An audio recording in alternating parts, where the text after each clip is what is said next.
Hola, soy Julio C. Páez y les doy la bienvenida al capítulo 16 de Las palabras clave. La lectura como creación en el sentido sartreano y la lectura como placer en el sentido borgiano. En este capítulo 16 vamos a hablar de un escritor argentino que fue muy leído, muy prolífico.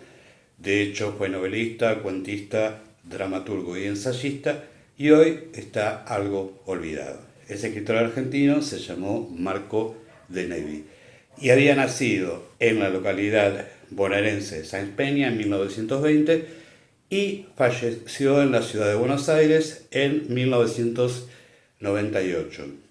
Y lo que es raro es cómo irrumpe Marco de Nevi, muy joven, en el mundo literario, y porque a través de un concurso.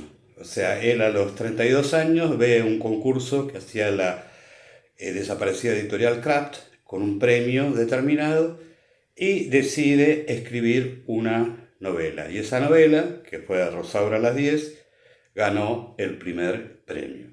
Para escuchar la propia voz de Nevi, vamos a referirnos a un reportaje que le hizo Mempo Giardinelli en 1987, donde habla de ese momento, de la juventud de Marco y cómo se hace conocido. Y vamos a leer algunos fragmentos. Marco de Nevi dice: aunque leí desde siempre. En mi casa había libros, existía el hábito de la lectura, pero la verdad yo no tenía ninguna vocación para nada. En todo caso tenía vocación para ser un playboy, pero el físico no me daba, de modo que ni siquiera eso. Ingresé a la administración pública y alcancé un buen cargo. No sabía que iba a ser escritor. Le sigue preguntando Mempo Giardinelli y Marco de Nevi responde: y en esos días leía en el diario Noticias Gráficas que había un concurso de novelas con 30.000 pesos de premio. Era el año 1954 y usted en ese entonces con ese dinero se iba a Europa y se quedaba ya tirando manteca al techo. Entonces me dije que esa idea de Canegato y Rosaura podía ser una novela. ¿Tan sencillo fue?, le pregunta Mempo.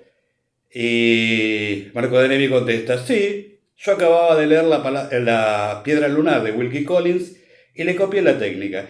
La verdad es que se la copié completamente, todas esas versiones sucesivas que terminan con una revelación final. La mandé al concurso en septiembre y en marzo llamaron por teléfono a casa preguntando si allí vivía el escritor fulano de tal.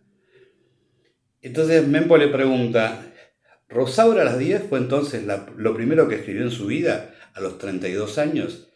Y Marco de Nevi responde: fue lo primero, absolutamente lo primero. Antes no había escrito ni una sola línea. Ven qué raro es la irrupción, qué rara es la irrupción, qué rara es la irrupción de Marco de Nevi en el mundo literario.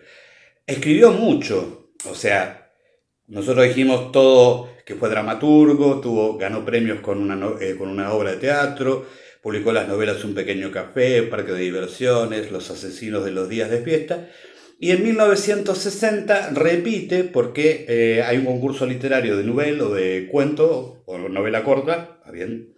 Y la vuelve a ganar con Ceremonia Secreta en 1960. O sea que Marco de Nevi es raro, el fenómeno de Marco de Nevi fue raro, porque fue muy veloz y aparte porque es una persona que venía de fuera del mundo literario, ¿no? Y pronto accedió a la publicación. Y lo llamativo también, otra cuestión, es que Rosaura a las 10, premiada como mejor novela por la editorial Clap en 1955, tan tempranamente como en 1958 fue adaptada al cine por uno de los mejores directores de cine de la época, que era Mario Soffici. Y se hizo esa película en 1958 con guión de Marco de Nevi y Mario Soffici. O sea que 3 años después de ganar el concurso de novela, se puso a trabajar en el guión con unos mejores directores de la época. Y la película sobre la novela Rosaura a las 10 está considerado un clásico del cine negro argentino.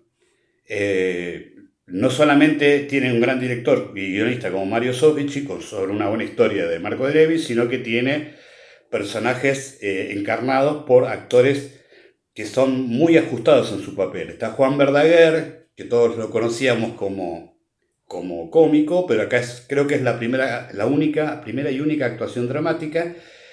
Susana Campos, también muy buena actriz, y una actuación memorable de María Luisa Robledo.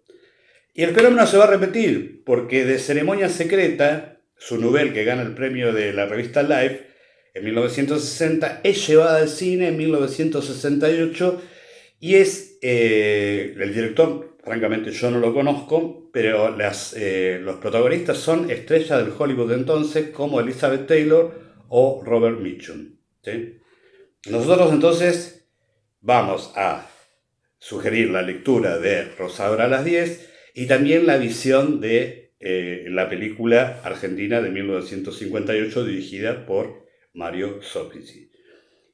En lo que leímos el reportaje de Mempo Giardinelli, Marco de Levi dice que lo que hizo es copiar la forma narrativa o el recurso narrativo de Wilkie Collins, de La Piedra Lunar, que está considerada es una novela británica del siglo XIX, que está considerada como una de las novelas creadoras del género policial en el sentido británico, ¿no? O sea, nosotros hablamos de Chandler, de Hammett y la novela negra, esto viene de otro lado. De Wilkie Collins después viene Sir Arthur Conan Doyle y todos los cuentos y las 4 novelas de Sherlock Holmes, que también podríamos recomendarla en otra ocasión, de hecho la recomendamos ahora.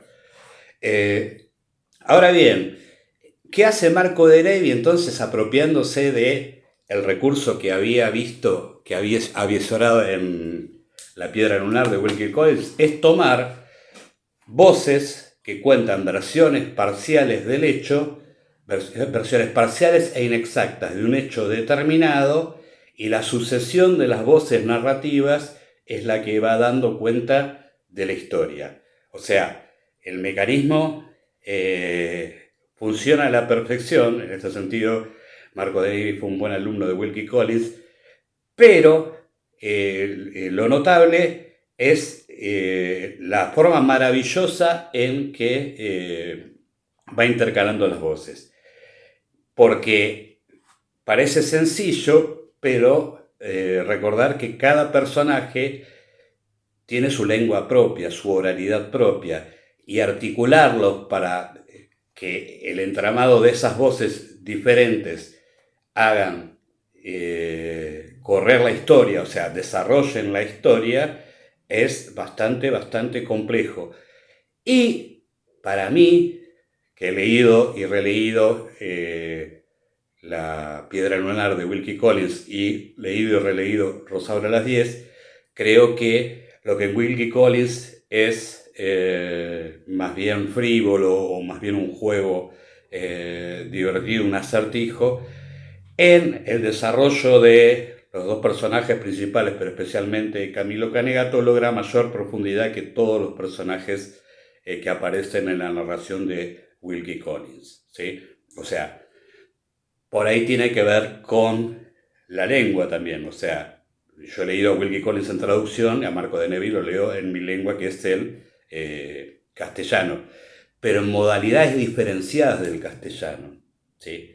No voy a explicar la trama, pero la novela se inicia con el aporte o con la declaración de la dueña de la pensión, una señora que está a fines de los 50, 60, que tiene una pensión en el 11, que es donde va a ir el personaje y va a vivir durante 12 años, que es Camilo Canegato.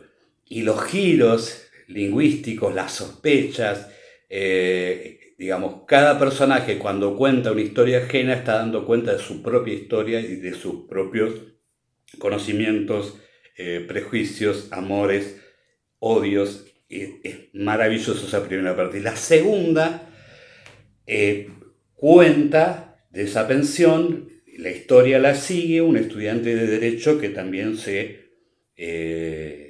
hospeda en esa pensión donde transcurre parte de la acción.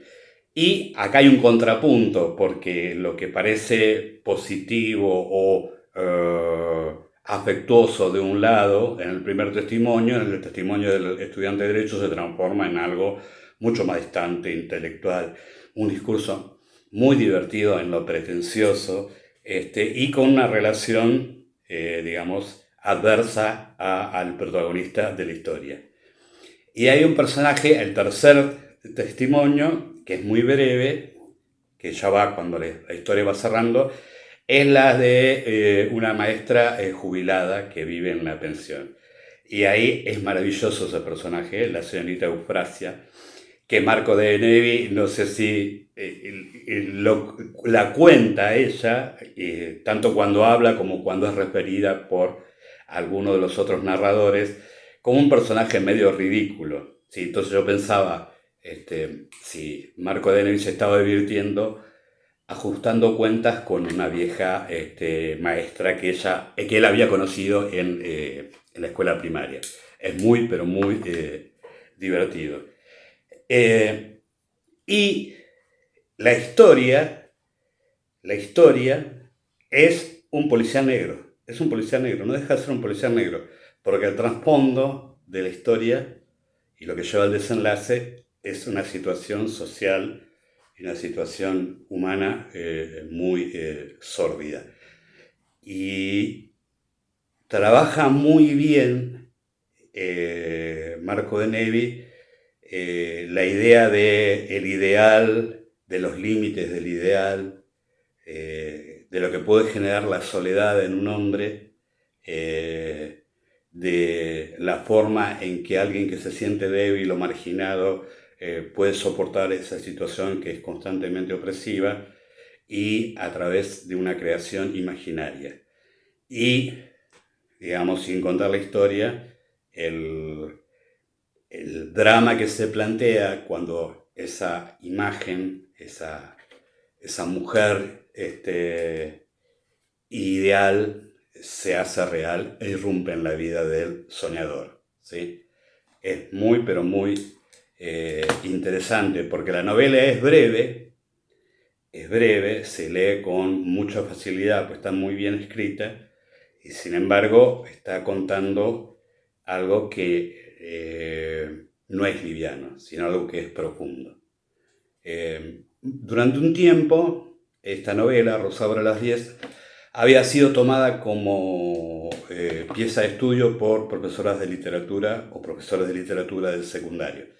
Espero que al que le haya tocado leerla la haya disfrutado, y no como muchas veces ocurre cuando una lectura se impone, uno genera, a mí casi nunca me pasó, pero bueno, porque tenía otra disposición, pero al que no está acostumbrado a la lectura, es medio como que te obliguen a leer algo, es medio como la primera sensación o más natural es de rechazo, la obligación, y no el placer de la lectura. Bueno, lo que voy a hacer yo entonces, antes de concluir, es decirles, Rosaura a las 10 tiene ediciones. Esta edición que tengo yo la compré hace poquito tiempo, yo tengo una edición muy gastada del Centro Editor de América Latina, y esta edición es de agosto del 2024 y es la 19ª edición, o sea que se sigue vendiendo Rosaura a las 10, afortunadamente. Del resto de la obra de De Nevi, salvo Ceremonia Secreta, estuve buscando a ver si podía encontrar algo más que no encontré. Bueno, yo lo que voy a hacer entonces es plantearles un desafío.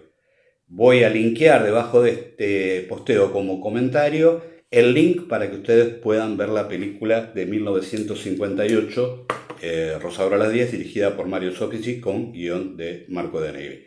Y, en lo posible, traten de hacer las dos cuestiones. Por un lado, leerla y después ver, contrastar cómo la película, el film, desarrolla o limita, porque siempre las adaptaciones cinematográficas son un juego de desarrollo y de exclusión. Y de todos modos, siempre seguimos acá en las palabras claves la idea de que la lectura es más importante que la versión cinematográfica. Bueno, así que nada más por hoy. Buena suerte, buena lectura y buena visión de la película. Véanla, que es muy buena, es en riguroso blanco y negro, lo aclaro. Bueno, buena lectura, buena vista, buena suerte. Hasta la próxima.